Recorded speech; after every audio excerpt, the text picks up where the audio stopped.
Welcome ਦੋਸਤੋ, ਤੁਹਾਡਾ ਸਵਾਗਤ ਹੈ ਸਾਡੇ ਚੈਨਲ ਹਿਸਟਰੀ ਫਰੈਂਡ ਦੇ ਵਿੱਚ। ਅੱਜ ਅਸੀਂ ਜੋ ਟੌਪਿਕ ਕਰਨ ਜਾ ਰਹੇ ਹਾਂ ਉਹ ਬਹੁਤ ਹੀ ਮਹੱਤਵਪੂਰਨ ਟੌਪਿਕ ਹੈ, difference between BC and AD।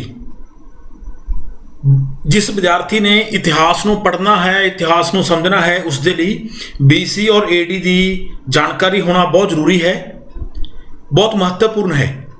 BC ਨੂੰ ਅਸੀਂ ਪੰਜਾਬੀ ਦੇ ਵਿੱਚ ਈਸਵੀ ਪੂਰਵ ਬੋਲਦੇ ਹਾਂ ਔਰ AD ਨੂੰ ਪੰਜਾਬੀ ਦੇ ਵਿੱਚ ਅਸੀਂ ਈਸਵੀ ਬੋਲਦੇ ਹਾਂ। ਸੋ ਪਿਆਰੇ ਵਿਦਿਆਰਥੀਓ, ਅਸੀਂ ਅੱਜ ਇਸ ਵੀਡੀਓ ਦੇ ਵਿੱਚ ਤੁਹਾਨੂੰ ਇਹਨਾਂ ਦੇ ਮੀਨਿੰਗ ਕੀ ਨੇ, ਇਹ ਸ਼ੁਰੂ ਕਿੱਥੋਂ ਹੋਏ, ਕਿਸਨੇ ਕੀਤੇ, ਇਹਦਾ ਕੀ ਮਹੱਤਵ ਹੈ, ਉਹ ਸਾਰੀ ਗੱਲਾਂ ਬਾਤਾਂ ਅਸੀਂ ਕਰਾਂਗੇ। ਸਭ ਤੋਂ ਪਹਿਲਾਂ ਸਾਡੇ ਸਾਹਮਣੇ difference between BC and AD। ਹਾਂ ਵੀ ਇਹ ਸਾਡੇ ਸਾਹਮਣੇ ਇੱਕ ਧਾਰਨਾ ਬਣਦੀ ਹੈ ਕਿ ਅਸੀਂ BC ਨੂੰ ਆਮ ਤੌਰ 'ਤੇ ਬਿਫੋਰ ਕ੍ਰਾਈਸਟ ਬੋਲਦੇ ਹਾਂ ਔਰ AD ਨੂੰ ਆਫਟਰ ਡੈਥ ਬੋਲਦੇ ਹਾਂ, ਜੋ ਕਿ ਆਮ ਵਿਦਿਆਰਥੀ ਦੀ ਧਾਰਨਾ ਹੁੰਦੀ ਹੈ ਆਫਟਰ ਡੈਥ ਔਰ before Christ. Before Christ meaning ਹੈਗਾ ਈਸਾ ਮਸੀਹ ਦੇ ਜਨਮ ਤੋਂ ਪਹਿਲਾਂ, ਔਰ AD ਦਾ ਮਤਲਬ ਹੁੰਦਾ ਹੈ ਆਫਟਰ ਡੈਥ, ਯਾਨੀ ਕਿ ਈਸਾ ਮਸੀਹ ਦੇ ਡੈਥ ਤੋਂ ਬਾਅਦ, ਆਫਟਰ ਡੈਥ। ਤਾਂ ਫਿਰ ਇਹਦੇ ਵਿੱਚ ਸਾਨੂੰ ਇਹ ਸਮੱਸਿਆ ਆਊਗੀ ਕਿ ਅਗਰ ਅਸੀਂ ਇਸ ਨੂੰ ਜਨਮ ਤੋਂ ਪਹਿਲਾਂ ਮੰਨਦੇ ਹਾਂ, ਇਹਨੂੰ ਡੈਥ ਤੋਂ ਬਾਅਦ ਮੰਨਦੇ ਹਾਂ, ਤਾਂ ਫਿਰ ਵਿੱਚ ਵਾਲਾ ਜੀਵਨ ਕਿੱਥੇ ਗਿਆ ਉਹਨਾਂ ਦਾ। ਸੋ ਇਸ ਕਰਕੇ ਜੋ AD ਦਾ ਮੀਨਿੰਗ ਹੈ ਉਹ ਇਤਿਹਾਸ ਵਿੱਚ ਕੁਝ ਹੋਰ ਹੈ, ਅਸੀਂ ਅੱਜ ਉਹ ਧਿਆਨ ਨਾਲ ਦੇਖਾਂਗੇ। BC ਦਾ ਮੀਨਿੰਗ ਕੀ ਹੈ ਵਿਦਿਆਰਥੀਓ? BC ਦਾ ਮੀਨਿੰਗ ਬਿਲਕੁਲ ਸਹੀ ਹੈ। BC ਦਾ ਮੀਨਿੰਗ ਬਿਫੋਰ ਕ੍ਰਾਈਸਟ ਹੈ, ਈਸਾ ਮਸੀਹ ਦੇ ਜਨਮ ਤੋਂ ਪਹਿਲਾਂ। ਔਰ AD ਹੈ ਜੋ AD ਦਾ ਮੀਨਿੰਗ ਕੀ ਹੈ? AD ਦਾ ਮੀਨਿੰਗ ਹੈਗਾ ਹੈ ਐਨੋ ਡੋਮਿਨੀ। ਪਿਆਰੇ ਵਿਦਿਆਰਥੀਓ, ਇਹ ਲੈਟਿਨ ਭਾਸ਼ਾ ਦਾ ਸ਼ਬਦ ਹੈ ਜਿਸ ਦਾ ਅਰਥ ਹੁੰਦਾ ਹੈ ਈਸਾ ਦੇ ਜਨਮ ਤੋਂ ਬਾਅਦ, ਔਰ ਅਸੀਂ ਇੰਗਲਿਸ਼ ਵਿੱਚ ਇਸ ਨੂੰ ਬੋਲਦੇ ਹਾਂ ਈਅਰ ਆਫ ਆਵਰ ਲਾਰਡ, ਯਾਨੀ ਕਿ ਈਸਾ ਦੇ ਜਨਮ ਦਾ ਵਰਸ਼ ਹੈ ਜੋ ਐਨੋ ਡੋਮਿਨੀ ਲੈਟਿਨ ਭਾਸ਼ਾ ਦਾ ਸ਼ਬਦ ਹੈ ਜਿਸ ਦਾ ਮੀਨਿੰਗ ਹੈਗਾ ਈਸਾ ਦੇ ਜਨਮ ਤੋਂ ਬਾਅਦ। ਇੱਥੇ ਜਨਮ ਤੋਂ ਪਹਿਲਾਂ ਹੈ, BC ਮੀਨਿੰਗ ਬਿਫੋਰ ਕ੍ਰਾਈਸਟ, ਜਨਮ ਤੋਂ ਪਹਿਲਾਂ, ਐਨੋ ਡੋਮਿਨੀ ਮੀਨਿੰਗ ਜਨਮ ਤੋਂ ਬਾਅਦ। ਸੋ ਪਿਆਰੇ ਵਿਦਿਆਰਥੀਓ, ਇਹ ਦੋਨੋਂ ਟਰਮਸ ਅਸੀਂ ਦੇਖਦੇ ਹਾਂ ਕਿ ਆਮ ਤੌਰ 'ਤੇ ਦੋਨੋਂ ਟਰਮ ਇਹ ਇਤਿਹਾਸ ਵਿੱਚ ਵਰਤੀਆਂ ਜਾਂਦੀਆਂ ਨੇ, ਪਰ ਇਹਨਾਂ ਦੇ ਨਾਲ ਹੁਣ ਇੱਕ ਨਵੀਂ ਟਰਮ ਵੀ ਜੋ ਸਾਡੇ ਸਾਹਮਣੇ ਆਈ ਹੈ, ਉਹਦੇ ਵਿੱਚ ਕੀ ਵਰਤਿਆ ਜਾਂਦਾ ਹੈ? BC ਨੂੰ BCE ਬੋਲਿਆ ਜਾਂਦਾ ਹੈ, ਯਾਨੀ ਕਿ before common Ira. Before common Ira ਔਰ ਬਿਫੋਰ ਕਰੰਟ ਈਰਾ।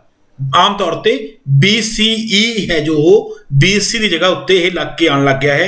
ਇਹਦਾ ਮੀਨਿੰਗ ਹੁੰਦਾ ਹੈ ਬਿਫੋਰ ਕਾਮਨ ਈਰਾ ਜਾਂ ਬਿਫੋਰ ਕਰੰਟ ਈਰਾ। ਔਰ AD ਨੂੰ ਜੋ ਅੱਜ ਕੱਲ੍ਹ ਨਵੀਂ ਟਰਮ ਦੇ ਵਿੱਚ ਕੀ ਮੰਨਿਆ ਜਾਂਦਾ ਹੈ? CE ਦਾ ਮੀਨਿੰਗ ਹੈਗਾ ਕਾਮਨ ਈਰਾ ਔਰ ਕਰੰਟ ਈਰਾ। ਸੋ ਇੱਥੇ ਇਹ ਦੱਸਣਾ ਬਹੁਤ ਜ਼ਰੂਰੀ ਹੈ ਕਿ ਇਹ BCE ਔਰ CE ਦੀਆਂ ਟਰਮ ਜਿਹੜੀਆਂ ਹੈਗੀਆਂ ਨੇ ਕਿਉਂ ਆਈਆਂ।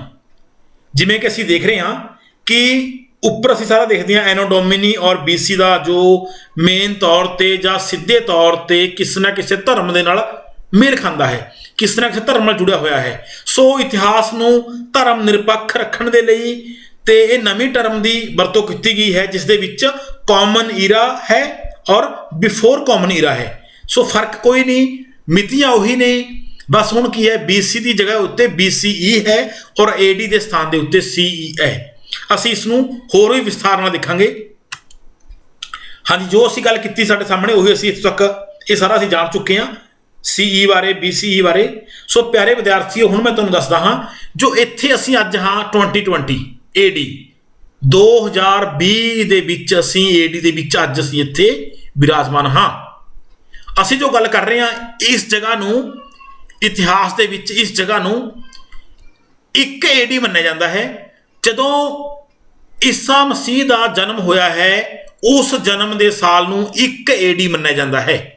ਸੋ ਇੱਕ AD ਤੋਂ ਬਾਅਦ 2 3 4 5 6 7 8 10 100 1000 1500 2000 2020।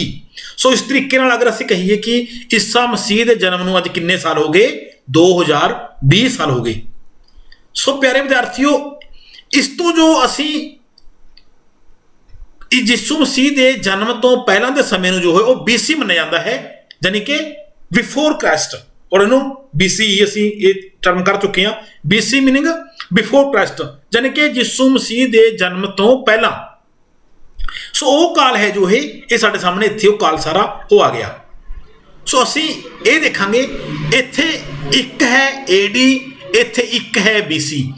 ਇਹ ਇਤਿਹਾਸ ਇੱਧਰ ਨੂੰ ਗਤੀਮਾਨ ਹੈ, ਇੱਧਰ ਨੂੰ ਵੱਧ ਰਿਹਾ ਹੈ ਨੰਬਰਾਂ ਦੇ ਵਿੱਚ, ਔਰ ਇਹ ਜੋ ਇੱਧਰ ਨੂੰ ਨੰਬਰਾਂ ਦੇ ਵਿੱਚ ਵੱਧ ਰਿਹਾ ਹੈ। ਦੇਖੋ ਇੱਧਰ 323, 356, 1000, 1500, 1900, 2600, 3000, ਔਰ ਇਹ ਇੱਧਰ ਨੂੰ ਵੱਧ ਰਿਹਾ ਹੈ। ਸੋ ਪਿਆਰੇ ਵਿਦਿਆਰਥੀਓ, ਇੱਥੇ ਸਮਝਣ ਦੇ ਲਈ ਇਹ ਤੁਹਾਨੂੰ ਮੈਂ ਇੱਕ ਬਹੁਤ ਹੀ ਇੰਟਰਸਟਿੰਗ ਗੱਲ ਦੱਸਦਾ ਕਿ ਇਹ ਇੱਧਰੋਂ ਇਤਿਹਾਸ ਹੈ ਜੋ ਇਤਿਹਾਸ ਹਮੇਸ਼ਾ ਆਪਣੇ ਰੂਪ ਦੇ ਵਿੱਚ ਗਤੀਮਾਨ ਹੈ।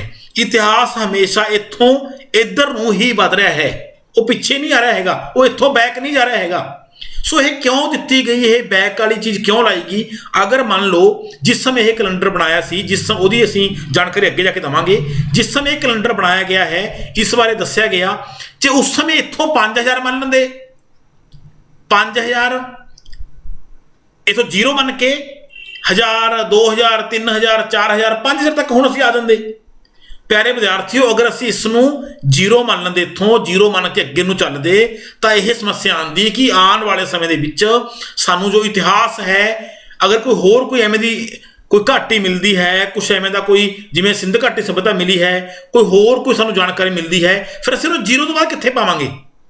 ਸਾਡੇ ਲਈ ਪ੍ਰਸ਼ਨ ਖੜਾ ਹੋ ਜਾਊਗਾ। ਸੋ ਇਸ ਤਰੀਕੇ ਨਾਲ ਇੱਥੋਂ ਇਹ ਇਤਿਹਾਸ ਇੱਧਰ ਨੂੰ ਵੱਧ ਰਿਹਾ ਹੈ, ਔਰ ਇੱਥੋਂ ਇਹ ਇਤਿਹਾਸ ਇੱਧਰ ਨੂੰ ਵੱਧ ਰਿਹਾ ਹੈ। ਅਗਰ ਸਾਨੂੰ ਕੋਈ 10,000 ਸਾਲ ਪੁਰਾਣੀ, 20,000 ਸਾਲ ਪੁਰਾਣੀ, 30,000 ਸਾਲ ਪੁਰਾਣੀ, 50,000 ਸਾਲ ਪੁਰਾਣੀ ਵੀ ਕੋਈ ਇਤਿਹਾਸਕ ਜਾਣਕਾਰੀ ਮਿਲਦੀ ਹੈ, ਤਾਂ ਸਮਾਂ ਹੈ ਜੋ ਕਾਲਕ੍ਰਮ ਹੈ ਜੋ ਉਸ ਨੂੰ ਵੀ ਆਪਣੇ ਵਿੱਚ ਸਮਾ ਲੂਗਾ, ਉਸ ਨੂੰ ਵੀ ਆਪਣੇ ਵਿੱਚ ਐਡ ਕਰ ਲੂਗਾ। ਸੋ ਇਹ ਬਹੁਤ ਹੀ ਮਹੱਤਵਪੂਰਨ ਹੈ ਇਹ ਸਮਝਣ ਦੇ ਲਈ ਕਿ ਇਤਿਹਾਸ ਹੈ ਜੋ ਮਾਨਵ ਦਾ ਜੋ ਹੋਂਦ ਹੈ ਜੋ ਬਹੁਤ ਪ੍ਰਾਚੀਨ ਹੈ, ਮਾਨਵ ਦੀ ਹੋਂਦ ਬਹੁਤ ਪ੍ਰਾਚੀਨ ਹੈ। ਤਾਂ ਇਸ ਕਰਕੇ ਜੋ ਇਹ BC ਹੈ ਜੋ ਇਸ ਕਰਕੇ ਰੱਖਿਆ ਗਿਆ। ਅਸਲ ਦੇ ਵਿੱਚ ਕਾਲ ਇੱਧਰ ਨੂੰ ਹੀ ਵੱਧ ਰਿਹਾ ਹੈ। ਜੋ ਅਸੀਂ BC ਗਿਣਦੇ ਹਾਂ, ਮੰਨ ਲਓ ਮੇਰੇ ਸਾਹਮਣੇ ਇੱਕ ਇਹ 2600 BC ਹੈ, ਇਹਦੇ ਵਿੱਚ 2600 BC ਤੋਂ ਲੈ ਕੇ 1900 BC ਤੱਕ ਸਿੰਧ ਘਾਟੀ ਸਭਿਅਤਾ ਮੰਨਿਆ ਗਿਆ ਹੈ। ਸੋ ਇੱਥੋਂ ਇਹਦਾ ਜਨਮ ਹੁੰਦਾ ਹੈ, ਇੱਥੇ ਆ ਕੇ ਇਹ ਖਤਮ ਹੋ ਜਾਂਦੀ ਹੈ। ਚੱਲ ਤਾਂ ਅਸੀਂ ਇੱਧਰ ਨੂੰ ਹੀ ਰਹੇ ਹਾਂ, ਪਰ ਗਿਣਤੀ ਕਰਨ ਦੇ ਲਈ ਸਾਨੂੰ ਉਹ ਜੋ ਬੈਕ ਨੂੰ ਆਉਣਾ ਪੈਂਦਾ ਹੈ। 2600 ਦੇ ਵਿੱਚ ਸਿੰਧ ਘਾਟੀ ਦਾ ਸਮਾਂ ਹੈ, 2600 BC ਤੋਂ ਲੈ ਕੇ 1900 BC ਵਿੱਚ ਮੰਨਿਆ ਜਾਂਦਾ ਹੈ। ਉਸ ਤੋਂ ਬਾਅਦ ਅਸੀਂ ਅਗਰ ਦੇਖੀਏ 356 BC ਦੇ ਵਿੱਚ ਮਹਾਨ ਅਲੈਗਜ਼ੈਂਡਰ ਸਿਕੰਦਰ, ਜਿਸ ਨੂੰ ਅਸੀਂ ਨਾਮ ਨਾਲ ਜਾਣਦੇ ਹਾਂ, ਉਹਦਾ ਜਨਮ ਹੋਇਆ ਸੀ 356 BC ਦੇ ਵਿੱਚ, ਔਰ 323 ਦੇ ਵਿੱਚ ਹੈ ਉਸਦੀ ਜੋ ਮੌਤ ਹੋ ਗਈ। ਸੋ ਪਿਆਰੇ ਵਿਦਿਆਰਥੀਓ, 356 ਵਿੱਚ ਪੈਦਾ ਹੋਇਆ, 323 ਦੇ ਵਿੱਚ ਮੌਤ ਹੋ ਗਈ। ਤਾਂ ਇਸ ਦੇ ਨਾਲ ਜੋ ਹੈ ਸਮਾਂ ਤਾਂ ਇੱਧਰ ਨੂੰ ਹੀ ਚੱਲ ਰਿਹਾ ਹੈ, ਪਰ ਅਸੀਂ ਇਸ ਨੂੰ ਬੈਕ ਗਿਣਦੇ ਹਾਂ। 356 ਦੇ ਵਿੱਚ ਜਨਮ ਹੋਇਆ, 323 ਦੇ ਵਿੱਚ ਉਹਦੀ ਡੈਥ ਹੋ ਗਈ, ਔਰ ਉਸ ਤੋਂ ਬਾਅਦ ਆਉਂਦੇ ਹੋਏ ਇੱਥੇ ਅਸੀਂ 1 ਤੇ ਆ ਜਾਂਦੇ ਹਾਂ। ਫਿਰ 1 ਤੋਂ ਬਾਅਦ ਇੱਥੇ 0 ਦੇ ਉੱਤੇ ਬਹੁਤ ਵਿਵਾਦ ਹੈ। 1 BC ਤੋਂ ਬਾਅਦ 1 AD ਆਉਂਦਾ ਹੈ, ਕੋਈ 0 ਦਾ ਸਥਾਨ ਨਹੀਂ ਹੈਗਾ, ਇੱਥੇ ਉਹਦੇ ਉੱਤੇ ਵਿਵਾਦ ਚੱਲਦਾ ਹੈ। ਸੋ ਇਸ ਤੋਂ ਬਾਅਦ ਜੋ ਹੈ ਅੱਗੇ ਇਤਿਹਾਸ ਚੱਲਦਾ ਹੈ। ਸੋ ਅਸੀਂ ਇਹਦੀ ਗਣਨਾ ਕਿਵੇਂ ਕਰਦੇ ਹਾਂ, ਇਹਦੀ ਗਿਣਤੀ ਕਿਵੇਂ ਕਰਦੇ ਹਾਂ, ਕਿਸ ਤਰੀਕੇ ਨਾਲ ਅਸੀਂ ਜੋੜ ਲਾਉਂਦੇ ਹਾਂ, ਅਸੀਂ ਉਹ ਦੇਖਾਂਗੇ। ਸਾਡੇ ਸਾਹਮਣੇ ਇਸ ਸਮੇਂ 356 BC, ਯਾਨੀ ਕਿ ਇੱਥੇ ਅਸੀਂ 356 BC ਸਿਕੰਦਰ ਦਾ ਜਨਮ। ਤੇ ਅਗਰ ਅਸੀਂ ਦੇਖਣਾ ਹੋਵੇ ਕਿੰਨੇ ਸਾਲ ਹੋਏ ਜੀਆ, ਦੇਖਿਆ ਉਧਰ ਹੀ ਫਾਰਮੂਲਾ ਹੈ ਸਾਡਾ ਇਹ 356 ਕਿੰਨੇ ਤੱਕ ਰਿਹਾ ਹੋਵੇ, 323 ਤੱਕ। 356 ਵਿੱਚੋਂ 323 ਮਾਈਨਸ ਕਰਕੇ 33 ਸਾਲ ਹੈ ਜੋ ਸਿਕੰਦਰ ਉਹ ਜੀਆ ਸੀ। ਸੋ ਅਸੀਂ ਇਸ ਤਰੀਕੇ ਨਾਲ ਬੈਕ ਆ ਕੇ ਉਹਦੇ ਕਿੰਨੇ ਸਾਲ ਦੀ ਉਮਰ ਸੀ ਉਹਦੀ, 33 ਸਾਲ। ਅਸੀਂ ਦੂਸਰਾ ਗਣਨਾ ਦੇਖਦੇ ਵੀ ਸਿਕੰਦਰ ਦੇ ਜਨਮ ਹੋਏ ਨੂੰ ਕਿੰਨੇ 100 ਸਾਲ ਹੋ ਗਏ। 356 ਜੋ BCE ਨੇ ਸਾਡੇ ਕੋਲੇ ਆਹ 356 ਹੈ, ਅਸੀਂ ਉਰ ਤੱਕ ਗਿਣ ਲਿਆ ਹੈ 356, ਔਰ ਉਸ ਤੋਂ ਬਾਅਦ ਜੋ ਇੱਥੋਂ ਸਾਡਾ ਅੱਗੇ ਤੱਕ ਵੱਧਦਾ ਹੈ ਜੋ 2020 ਵਿੱਚ ਅਸੀਂ ਅੱਜ ਬੈਠੇ ਹਾਂ। 356 ਪਲੱਸ 2020 ਮਿਲਾ ਕੇ 2376 ਜੋ ਸਾਲ ਨੇ ਉਹ ਸਿਕੰਦਰ ਦੇ ਜਨਮ ਨੂੰ ਹੋ ਗਏ। ਅਸੀਂ ਇਸ ਤਰੀਕੇ ਦੇ ਨਾਲ ਇਹਦੀ ਗਣਨਾ ਕਰਦੇ ਹਾਂ।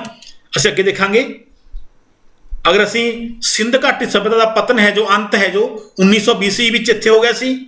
ਅਸੀਂ ਦੇਖੀਏ ਵੀ ਅੱਜ ਅਸੀਂ ਇੱਥੇ ਹਾਂ, ਸਿੰਧ ਘਾਟੀ ਸਭਿਅਤਾ ਨੂੰ ਪਤਨ ਹੋਏ ਨੂੰ ਕਿੰਨੇ 100 ਸਾਲ ਹੋ ਗਏ। BCE ਪਲੱਸ 2020 CE ਆ ਗਿਆ, ਦੋਵਾਂ ਦਾ ਜੋੜ ਮਾਰ ਕੇ 3920 ਜੋ ਸਾਲ ਨੇ ਉਹ ਇੰਡਸ ਵੈਲੀ ਸਿਵਲਾਈਜੇਸ਼ਨ ਨੂੰ, ਸਿੰਧ ਘਾਟੀ ਸਭਿਅਤਾ ਨੂੰ ਉਹ ਹੋ ਚੁੱਕੇ ਨੇ। ਇਸ ਤੋਂ ਬਾਅਦ ਦੇਖਦੇ ਹਾਂ ਕਿ ਅਗਰ ਅਸੀਂ ਦੇਖਣਾ ਹੋਵੇ ਕਿ 320 ਇੱਥੇ ਸਾਲ ਹੈ, 320 AD, 320 AD ਕਿੱਥੇ ਹੋ ਹੈ। 320 AD ਨੂੰ ਅਗਰ ਅਸੀਂ ਮੰਨਾਂਗੇ ਕਿ 320 ਏਡੀ ਦੇ ਵਿੱਚ ਕੀ ਹੋਇਆ ਸੀ, ਭਾਰਤ ਵਿੱਚ ਗੁਪਤ ਸਾਮਰਾਜ ਦਾ ਹੈ ਜੋ ਸਥਾਪਨਾ ਹੋਈ ਸੀ।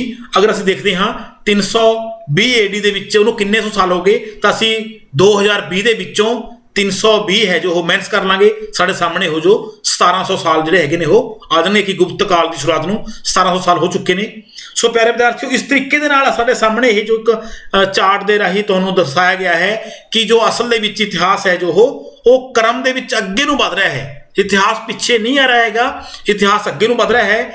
ਇਤਿਹਾਸ ਦੀ ਕਾਲਕ੍ਰਮ ਨੂੰ ਸਮਝਣ ਦੇ ਲਈ ਸਾਨੇ ਇਹ ਜੋ ਇਤਿਹਾਸਕਾਰਾਂ ਨੇ ਇਹਦੀ ਜਾਣਕਾਰੀ ਰੱਖੀ ਹੈ ਕਿ ਇਹ ਜੋ ਯਿਸੂ ਮਸੀਹ ਦਾ ਬਰਥ ਹੈ 1 ਏਡੀ ਦੇ ਸਾਲ ਨੂੰ ਜਨਮ ਸਾਲ ਨੂੰ ਮੰਨਿਆ ਜਾਂਦਾ ਹੈ। ਉਸ ਤੋਂ ਪਿੱਛੇ 1 BC ਉਹ ਇਸ ਤਰੀਕੇ ਚੱਲਦਾ ਹੈ, ਫਿਰ ਅੱਗੇ ਸਮਾਂ ਚੱਲਦਾ ਹੈ। ਹੁਣ ਅਸੀਂ ਦੇਖਣਾ ਹੈ ਕਿ ਇਹ ਜੋ ਕੈਲੰਡਰ ਹੈ ਕਦੋਂ ਸ਼ੁਰੂ ਹੋਇਆ, ਕਿਸਨੇ ਸ਼ੁਰੂ ਕੀਤਾ, ਕਿਵੇਂ ਸ਼ੁਰੂ ਹੋਇਆ। ਪਿਆਰੇ ਵਿਦਿਆਰਥੀਓ, ਸਾਡੇ ਸਾਹਮਣੇ ਹੈ ਇਹ ਕੈਲੰਡਰ ਜਿਹੜਾ ਹੈਗਾ ਸੀ ਇਹ 525 ਏਡੀ ਦੇ ਵਿੱਚ ਇਹ ਤਿਆਰ ਕੀਤਾ ਗਿਆ। ਯਿਸੂ ਮਸੀਹ ਦੇ ਹੀ ਇੱਕ ਮੌਂਕ ਦੁਆਰਾ 525 ਏਡੀ ਦੇ ਵਿੱਚ, ਏਡੀ ਮੀਨਿੰਗ ਐਨੋ ਡੋਮਿਨੀ, ਯਾਨੀ ਕਿ ਜਿਸ ਅਸੀਂ ਅੱਜ 2020 ਏਡੀ ਵਿੱਚ ਜੀ ਰਹੇ ਹਾਂ, 525 ਏਡੀ ਦੇ ਵਿੱਚ ਇਹ ਤਿਆਰ ਕੀਤਾ ਗਿਆ ਕੈਲੰਡਰ ਜਿਹੜਾ ਹੈਗਾ ਸੀ। ਪਰ 800 ਏਡੀ ਤੱਕ ਇਹ ਬਹੁਤ ਵੱਡੇ ਰੂਪ ਦੇ ਵਿੱਚ ਉਪਯੋਗ ਦੇ ਵਿੱਚ ਨਹੀਂ ਲਿਆਂਦਾ ਜਾਂਦਾ ਸੀ। ਫਿਰ ਉਸ ਤੋਂ ਬਾਅਦ ਜਿਹੜਾ ਪੋਪ ਸੀ, ਪੋਪ ਗ੍ਰੈਗੋਰੀ 13ਵਾਂ ਸੀ, ਜਿਹੜਾ ਇਹ ਸਾਡੇ ਸਾਹਮਣੇ ਹੈ ਪੋਪ ਗ੍ਰੈਗੋਰੀ 13ਵਾਂ, ਇਸਨੇ 15 ਅਕਤੂਬਰ 1585 ਨੂੰ ਇਸ ਕੈਲੰਡਰ ਨੂੰ ਵੀ ਸੋਧ ਕਰਕੇ, ਇਸ ਕੈਲੰਡਰ ਨੂੰ ਹੋਰ ਸੁਧਾਰ ਕਰਕੇ ਇਸ ਕੈਲੰਡਰ ਦਾ ਨਾਮ ਹੈ ਜੋ ਗ੍ਰੈਗੋਰੀਅਨ ਕੈਲੰਡਰ ਰੱਖਿਆ ਗਿਆ। ਇਹੀ ਕੈਲੰਡਰ ਹੈ ਜੋ 525 ਦੇ ਵਿੱਚ ਬਣਿਆ ਸੀ, ਇਸ ਨੂੰ ਹੀ ਗ੍ਰੈਗੋਰੀਅਨ ਕੈਲੰਡਰ ਦੇ ਨਾਲ ਅੱਜ ਇਹ ਪੂਰੇ ਵਿਸ਼ਵ ਦਾ ਹੈ ਜੋ ਉਹਨੂੰ ਇੱਕ ਸੇਧ ਦੇ ਰਿਹਾ ਹੈ। ਪੂਰੇ ਵਿਸ਼ਵ ਦੇ ਵਿੱਚ ਇਹ ਕੈਲੰਡਰ ਚੱਲ ਰਿਹਾ ਹੈ। ਇਸ ਦੀ ਜੋ ਸ਼ੁਰੂਆਤ ਸੀ ਉਹ 525 ਵਿੱਚ ਇਹ ਕਰ ਦਿੱਤੀ ਗਈ ਸੀ।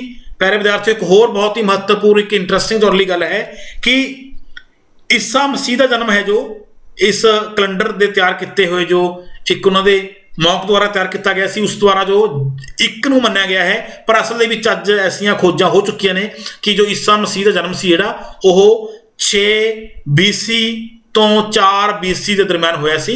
ਸੋ ਇਹ ਸਾਡੇ ਲਈ ਇੱਕ ਅਲੱਗ ਤੋਂ ਨੌਲੇਜ ਦੀ ਗੱਲ ਹੈ। ਪਰ ਅਸੀਂ ਇੱਥੇ AD ਔਰ BC ਦੀ ਗੱਲ ਕਰ ਰਹੇ ਹਾਂ। ਉਹਦਾ ਕਨਸੈਪਟ ਹੈ ਜੋ ਸਾਡਾ ਉਹ ਪੂਰੀ ਤਰ੍ਹਾਂ ਕਲੀਅਰ ਹੋ ਚੁੱਕਿਆ ਹੈ ਕਿ ਅਸੀਂ AD ਨੂੰ ਐਨੋ ਡੋਮਿਨੀ ਔਰ BC ਨੂੰ ਬਿਫੋਰ ਕ੍ਰਾਈਸਟ, ਔਰ ਨਵੇਂ ਜੋ ਸਾਡੇ ਸਾਹਮਣੇ ਟਰਮ ਨੇ ਅਸੀਂ ਉਹਦੀ ਵੀ ਗੱਲ ਕਰ ਚੁੱਕੇ ਹਾਂ। ਉਹ ਸਾਡੇ ਸਾਹਮਣੇ ਨਵੀਂ ਟਰਮ ਕੀ ਹੈ, BC ਨੂੰ BCE ਹੈ ਔਰ AD ਨੂੰ CE ਜੋ ਟਰਮ ਨਾਲ ਬੁਲਾਇਆ ਜਾਂਦਾ ਹੈ। ਥੈਂਕ ਯੂ ਦੋਸਤੋ, ਧੰਨਵਾਦ।